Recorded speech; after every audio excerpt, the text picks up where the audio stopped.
Hello friend, welcome to another blog. तो friend, आज हम लोग गए हैं दुनागिरी मंदिर। तो फ्रेंड, आज की वीडियो में मैं आपको माँ दुर्गा माता के दर्शन कराऊंगा। तो फ्रेंड, अगर मैं दुनागिरी मंदिर की बात करूं, यह मंदिर दोराट से अप्रोक्स 14 किलोमीटर की दूरी पर स्थित है। यह मंदिर दुर्गा माँ को समर्पित है। ऐसा माना जाता है कि जब हनुमान जी लक्ष्मण के लिए संजीवनी बूटी लेकर पर्वत लेके जा रहे थे, तो पर्वत से एक टुकड़ा यहाँ पे भी गिर गया था। उस दिन से इस स्थान को दुनागिरी कहा जाता है। गिरी का अर्थ होता है गिरा हुआ। अगर मैं मौसम की बात करूं, तो जनवरी फरवरी के टाइम पे देवनागरी में काफ़ी ठंड होती है। इसलिए आप लोग हमें देख रहे होंगे, हम लोग टोपी पहन के पूरे जैकेट के साथ आए हैं।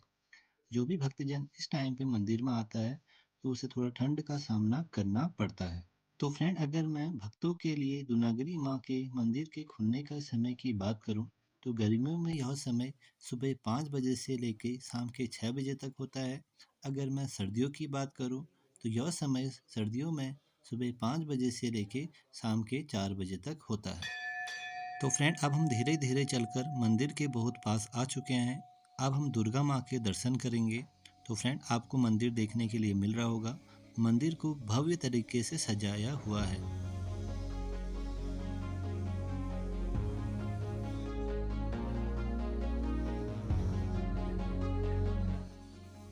तो फ्रेंड, अब हम धीरे धीरे करके मंदिर के अंदर प्रवेश कर रहे हैं और दुर्गा माँ के दर्शन करते हैं।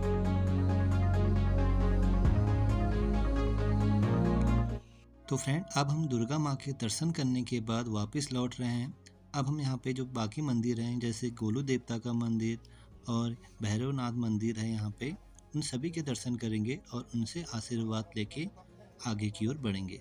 तो सबसे पहले हम जा रहे हैं पंडित जी के पास।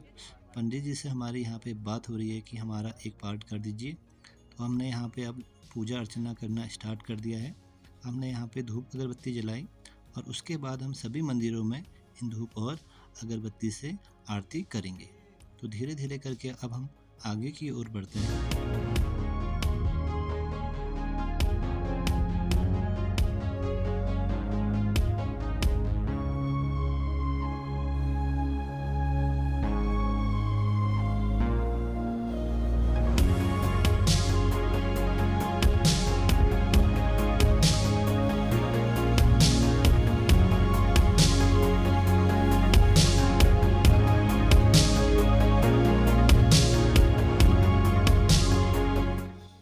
तो फ्रेंड, जहाँ पे हमने अभी धूप अगरबत्ती जलाई थी, अगर मैं उस स्थान से मंदिर का दृश्य आपको दिखाऊं, तो बेहतरीन दृश्य देखने के लिए मिल रहा है। काफ़ी बेहतरीन तरीके से मंदिर को सजाया गया है और मंदिर के पीछे जो पेड़ों की छवि देखने के लिए मिल रही है, वो भी काफ़ी बेहतरीन लग रही है।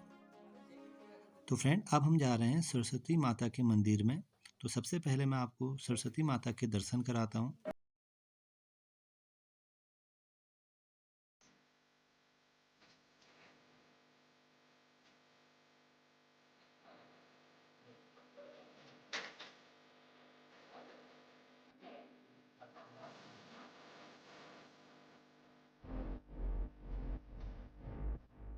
तो फ्रेंड, अगर मैं आपको मंदिर का दृश्य दिखाऊं फ्रंट साइड से, तो कुछ इस प्रकार का दृश्य मुझे देखने के लिए मिल रहा है।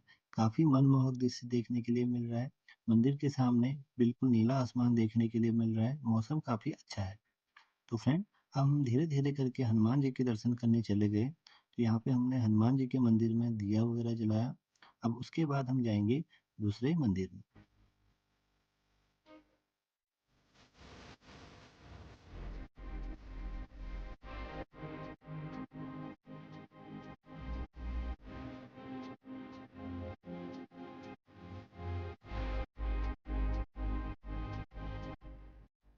तो फ्रेंड, अब हम भैरव देवता के मंदिर में पूजा करने के लिए आ चुके हैं। तो आपको दिखाता हूँ मैं भैरव देवता का मंदिर।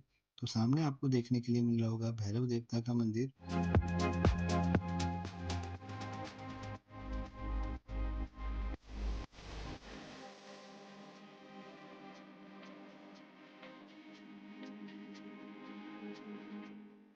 तो फ्रेंड, अब हम लोग आ चुके हैं तो नगरी मंदिर स्थित श्री श्री 1008 महावतार बाबा जी तपस्वी स्थल पे आ चुके हैं। अगर मैं वहां से आपको नीचे का दृश्य दिखाऊं, तो कुछ इस प्रकार का दृश्य देखने के लिए मिल रहा है। तो फ्रेंड, अब हम लोग नीचे की ओर जाने लग गए हैं। अब हम जाएंगे गोलू देवता के मंदिर में। तो फ्रेंड आप देख सकते हैं कि मंदिर में आज भी काफ़ी भीड़ है। तो काफ़ी दूर दूर से लोग यहाँ पे आ रहे हैं।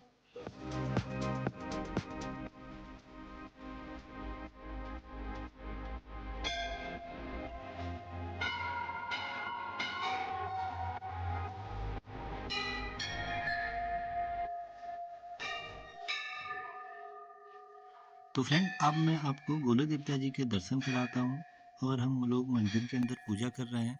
तो आप लोग भी गोलू देवता जी का आशीर्वाद लीजिए।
तो फ्रेंड अब हम लोग दुनागरी माता के दर्शन करने के बाद वापस लौट रहे हैं। तो वापस लौटते टाइम पे हमको कुछ इस प्रकार के दृश्य देखने के लिए मिल रहे हैं रास्ते में।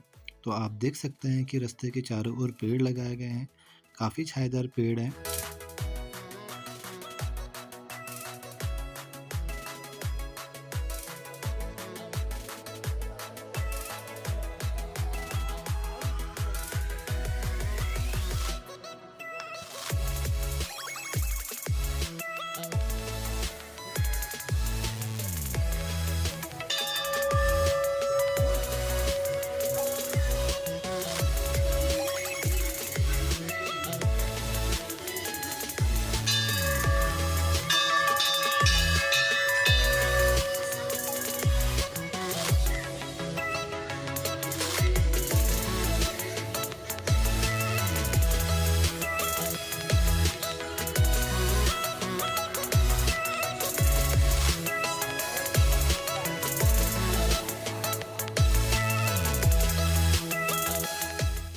तो फ्रेंड अब हम लोग दुनागरी माता जी के दर्शन करके बाहर आ चुके हैं और हमको सामने कुछ इस प्रकार का मनमोहक दृश्य देखने के लिए मिल रहा है। तो सामने आपको जो पहाड़ देखने के लिए मिल रहे होंगे, इसमें हमको बर्फीले पर्वत भी देखने के लिए मिल रहे हैं। तो फ्रेंड अगर आपको वीडियो पसंद आया है तो ज़रूर इसे लाइक कीजिए और अपने दोस्तों के साथ शेयर कीजिए और दुनागरी माता जी का आशीर्वाद दीजिए।